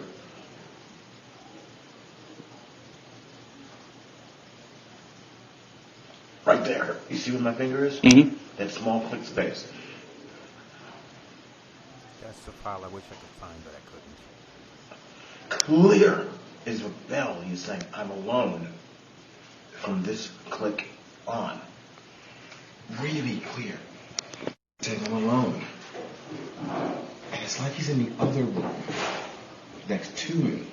Yeah, it's like the click followed him. You know, like originally it sounded closer. Yeah, it did. But then the second click is like where it's like from where he is. Right. It's not from your room anymore. Right. And here's where I want to thank Drew and Lawrence for being in his shot. Lawrence will come up in a moment, but Drew is here with me, and Drew's holding the camera when this thing happens. But I want to thank Drew and Lawrence if they ever get an idea out there that I'm out there. Drew and Lawrence, guys, thank you. Love you all so much for helping me out with this. So thank you so very much for being there.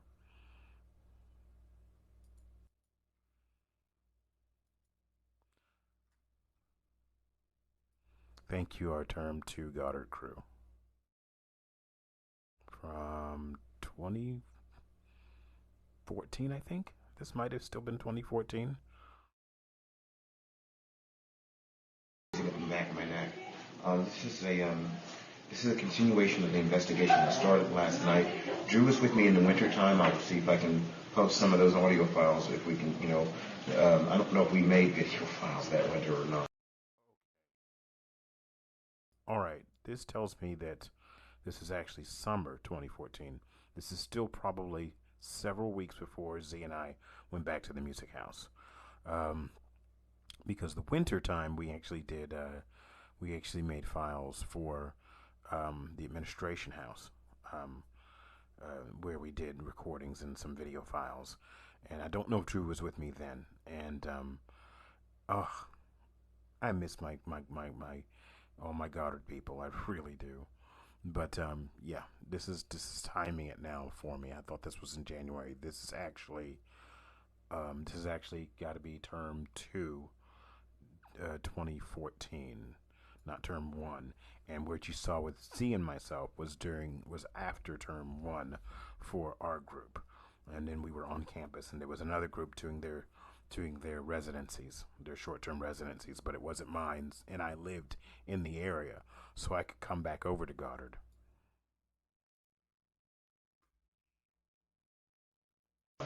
But because the camera, this camera lens is smudgy, so that would of course completely dilute any findings.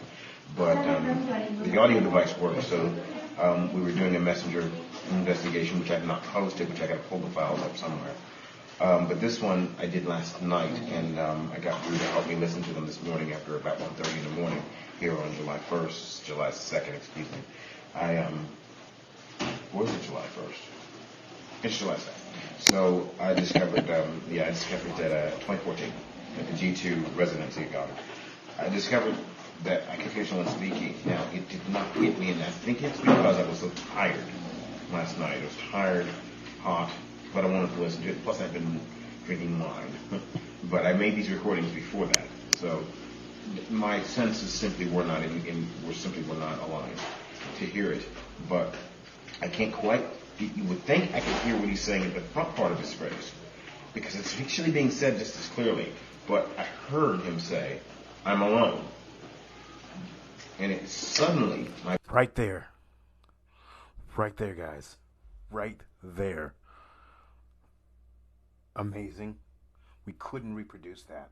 The moment I said to Drew, "I'm alone," he was saying, the guy in the music house who was trapped there said, "I'm alone." That dark shadow moved between the camera and myself. And you'll hear Drew say something later on. That was not Drew's thumb. Nothing passed in front of the camera. And we could not reproduce it. But it was eerie as hell. And the camera saw the shadow pass between us and into the wall. Let's back that up one more time. My senses simply were not aligned to hear it, but I can't quite. You would think I could hear what he's saying in the front part of his phrase, because it's actually being said just as clearly. But I heard him say, "I'm alone," and my brain suddenly, and it moved fast. That shadow moved very fast across the camera field. This has never happened since, by the way, with my filming, except I have caught some things in my cameras, in my phone cameras even. This wasn't even a phone camera. This was a camcorder, my phone camera. Before I end the show tonight, I have a special treat for you all of something that is in my collection from way long time ago that's in YouTube, but it's never been presented as a show, and no one's ever really gone to look at it. Well, enough people, perhaps. Actually, it's a lie. A number of people have seen it at this point. But I want to be able to put it into the show with some commentary as a closeout. But it's another treat of something that really did take place, that really did happen, that I probably could have started the show with. But I didn't, because I was so excited about starting it with Goddard. So if anybody has made it all the way through, you might actually get to see this little short piece. Or you might be able to find the original and go and look for that in YouTube, because the original's there. But I'm going to back this up and play it one more time, because it makes my spine tingle every time I see it. Let's have a look at that again.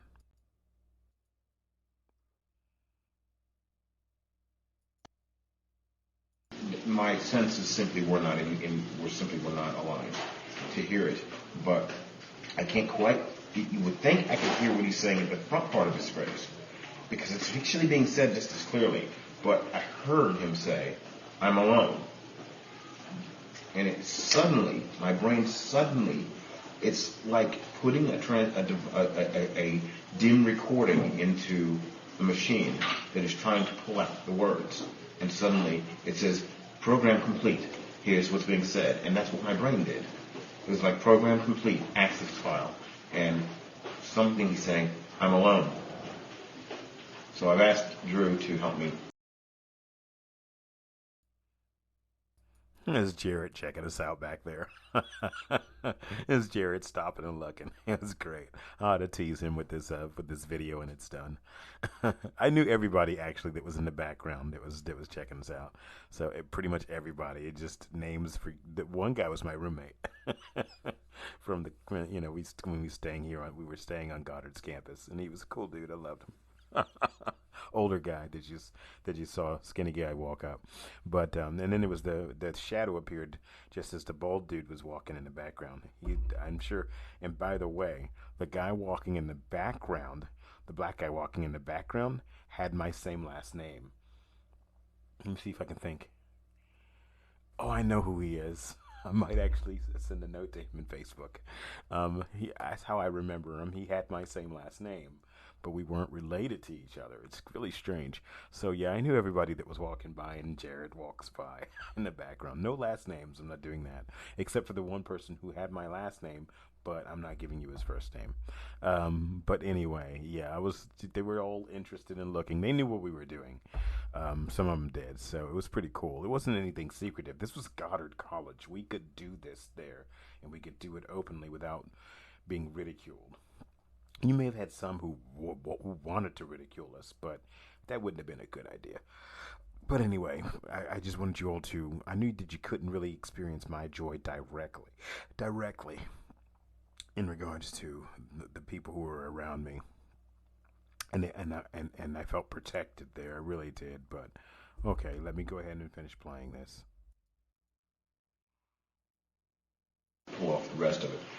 And I don't want to prejudice anyone else listening to this, but I have to say that the way I came about hearing this, I wasn't trying to translate what he was saying.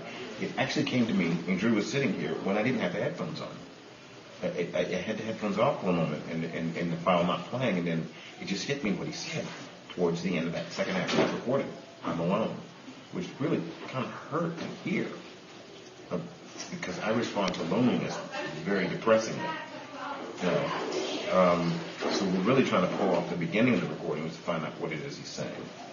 Now that my brain knows what he's saying at the end of it, what's coming in it, and Drew thinks he's saying, "Can you?" And the thing is, those two words likely are what he's saying. Drew, what do you think he might be saying? What do you think he might be saying? Because those two words would make sense if they were the words up front. Well, I don't want to fill in Right. blanks or anything. I think, like what I first told you, my initial feeling was that it was, "Can you help me?" And then like comma, because I'm an English major, "I'm alone." Right. That would be the most likely, and it's also, I don't know if it's my ear filling in or anything, but that's kind of what I went to. You came upon even before I was telling you or anything about it, it was I filled in, the help me part, but I didn't tell you about it because I thought it said "please help me." I thought it was "please can you help me," but I don't. Right. I don't know that part of it, but the "can you" is 100% there. Right. So what the possibility is that, "Can you help me? I'm alone." "I'm alone" is very clear to me. I can hear it now without any doubt. And again, I heard it only after I stopped the recording, and I just sat for a moment, and then suddenly I realized it just very clearly, I knew what it was.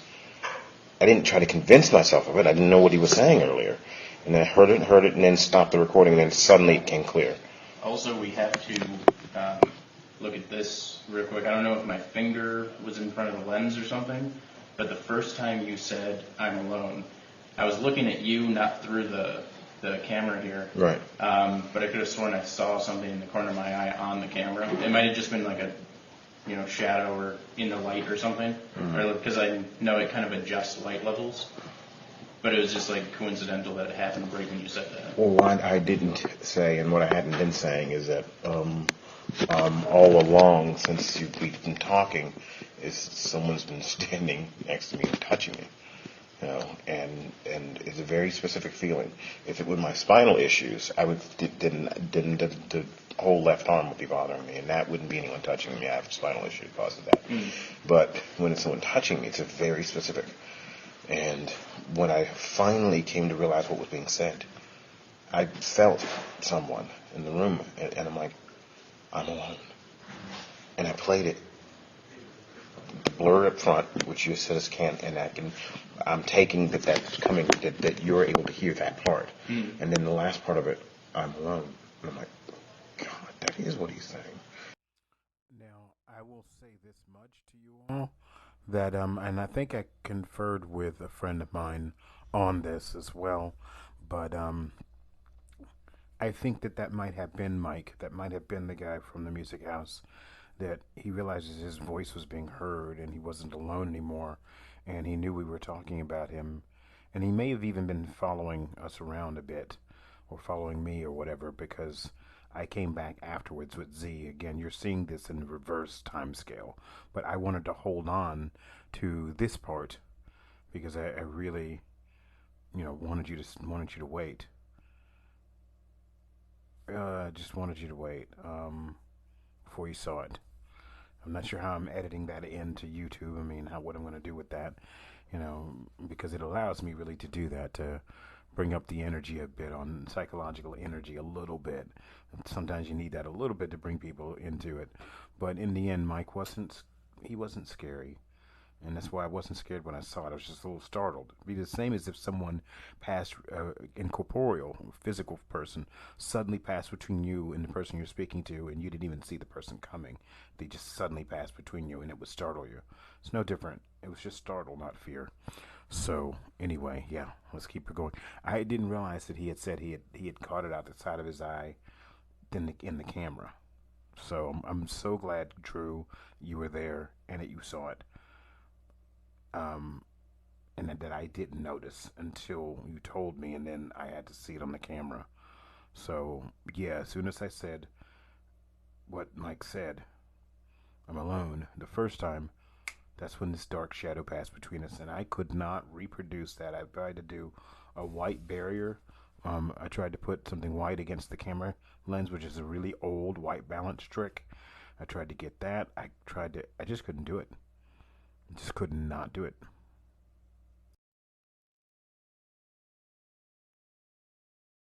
And he's in the other room.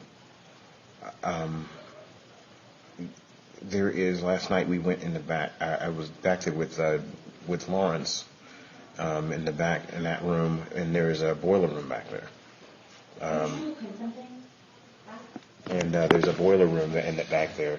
And I opened the door, and he said he saw someone back there, felt someone back there, and I did as well. But I'm thinking this person hangs around that room, hangs around the other room. But whoever he was, he could hear me, and he called out. So this is I'm doing this recording unexpectedly as far as the video goes, because and we don't use our last names or nothing. I'm probably the only one that would, but other than that, since my friend David uses his, I'll use mine. But because I'm going to be making a website that will post these, and Drew's part of my team, but he's only shows up every 6 months, and he's in. Said this about making a website to post these. I actually am still trying to create a website for MGPIS. Just started it, though. I just started it a couple months ago. But it would just lead to the YouTube and to the Twitch channels. But back then, YouTube wasn't even a thing for me. I had not started the YouTube channel yet. We had not started the YouTube channel yet. Or we had just, I think we started it in 2015. Z started it with me in 2015. And where we started, as a matter of fact, we may have even started it in this year. But I think the first video loaded in 2015. I'm not sure. I'll have to check again, but And this was 2014, so we had not. You didn't hear me say YouTube. I'm going to load this into YouTube. I was going to make a site and load it onto the site, load my videos onto the site, but that's so impractical now, unless we have to do it that way. You know, with Patreon or something like that, which may come to a time when I can start raising money and I can do that with Patreon. But yeah, it's pretty incredible. But I wanted to be able to clarify that at this point. In a different part of the country locally. Where are you, Drew? I'm right outside of Boston. Okay, so he's actually pretty close relatively.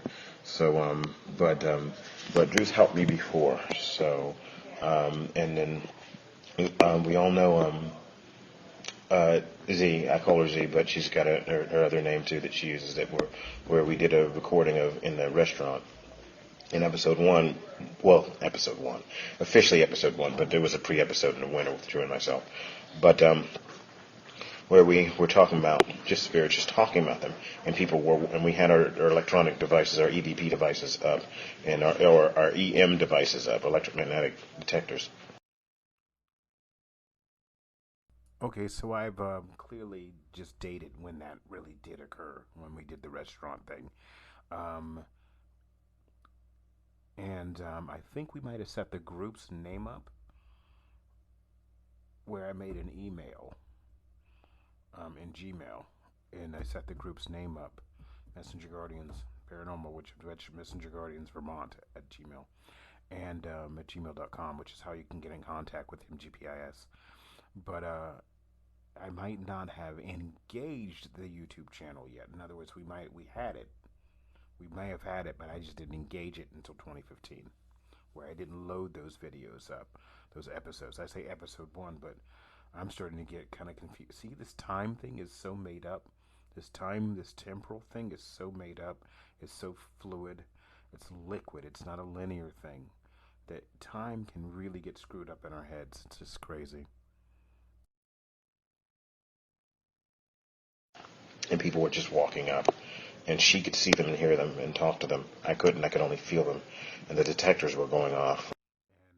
And as you all saw in the recordings, all the background voices, and it was not me talking over her, I assure you. She would have stopped talking had I been talking over her. Or I wasn't loudly agreeing or anything. I was just listening. And all the people talking in the background, there was no one in the music house. It was middle of the day. People were doing their sessions in the middle of the day. You could standard college, you call them classes, but they were meeting with advisors, and classes meet in the advisor's office or in a reading room or out on the grass or in the cafeteria corner somewhere in a reading corner or up in the reading rooms or in a room where we're using a projector for a film, or we meet in various locations and spots where we agree to meet, or at a picnic table out near the garden or something. We just met where we met, and there weren't classroom tables. That was never a thing for Goddard in the 20th century, at least in the early mid and 20th century on. That was just not a thing. It was not how. I know his name. Starts with a P. Anyway, it's not how the person who took on Goddard wanted to teach. He wanted a very unique experience with Goddard. Anyway, yeah, let me finish this.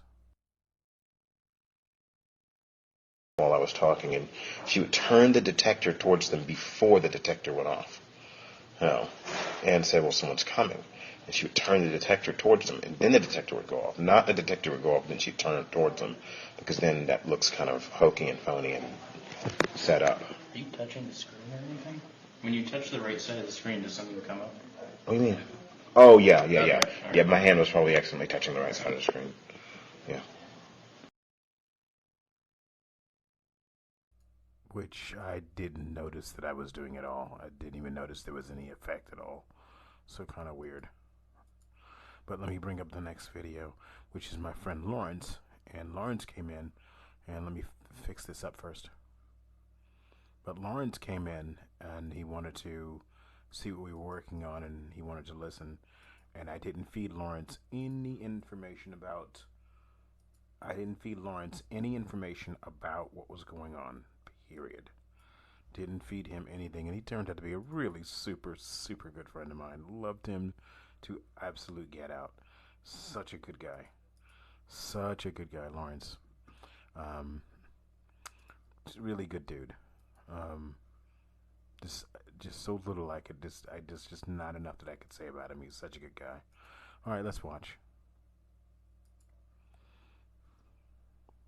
Okay. My name's Lawrence. Okay, so Lawrence, you heard the recording as well. Yes. And this is part of my investigation, so. Okay. But again, it's just first names. Mine's the only one known last, and only time I use people's last names when they give me permission, and I post these to my site. But so when you heard it, you weren't part of the conversation we were all having. Bridget had been here and was hearing it, but you weren't part of the conversation. You didn't hear what we thought we heard. No, Bridget was wonderful too. Bridget enjoyed coming along. Bridget didn't come for the music house investigation, I don't think, but Bridget was there for she was there for when we did the administration house. That's not what it's called. I forget what it's called, but she was there for that. I think Bridget might have been with us, or maybe not. Maybe Bridget was just interested, but Bridget didn't come along. But Bridget did sit in on it because she wanted to be there. So thanks, Bridget. You see Bridget in the background. She's cool. Love her. told me it was intended to be P, and I wanted to hear it. What'd you hear? I heard "help me." Was what I first understood or whatever, and after hearing it a few times, I heard "help me, I'm alone." Right. Right. It's very breathy, but it's very concrete. He goes, "Help! Yeah, can you help me? I'm alone." Mm-hmm. Yeah. And now again, I'm feeling that almost like someone's touching me, and it's really, really it was devastating to hear what he was saying. Oh yeah. I'm like, especially because it's forgive me, but it's very breathy. So I don't know if it's exasperation or age or whatever, but it you know. Right. I don't know how they passed away, if that had anything to do with it. Right. And the only one person I know that can help is Brooke, and she's not here. And I'm going to attempt to email her and see if we can come back. And what I won't do before is I won't let her see this first. I'll take her there and see what she understands or whatever, and see if she can help. I just said, look, let's take you to the music house. What are you seeing? Mm-hmm. And then what I'll do is email her and see if we can come back on a day she's open and on a day I'm open, and we'll come back here. And because Z had 2 or 3 different names that they used, but because those names were part of Z's name, but so therefore I would not throw together the whole name complete. I would just use portions of it. But that's actually Z. That's the same person. So yeah. And try to go to the music house when no one's there and see what she sees and hears. And I'll take no device with me, or maybe, I might take this just to record the event, just to actually videotape what's going on, but I won't tell her. Yeah. But yeah, I think that it's really worthy of really noting this. It's really interesting. I want to thank you guys for being part of it. So, and it was great getting confirmation from someone who actually didn't get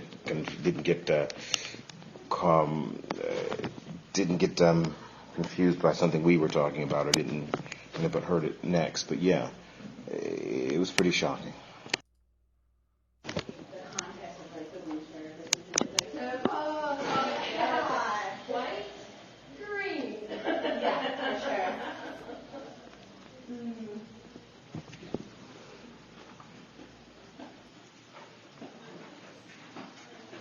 Us doing some extra work and just showing you what we were doing. I miss this computer so badly. This was my gateway that Drew's working on. I miss my gateway. Oh my God, do I miss that computer. This is 7 years ago, and I miss that computer. Oh my God, I miss my gateway. 7 years to the month, practically, almost.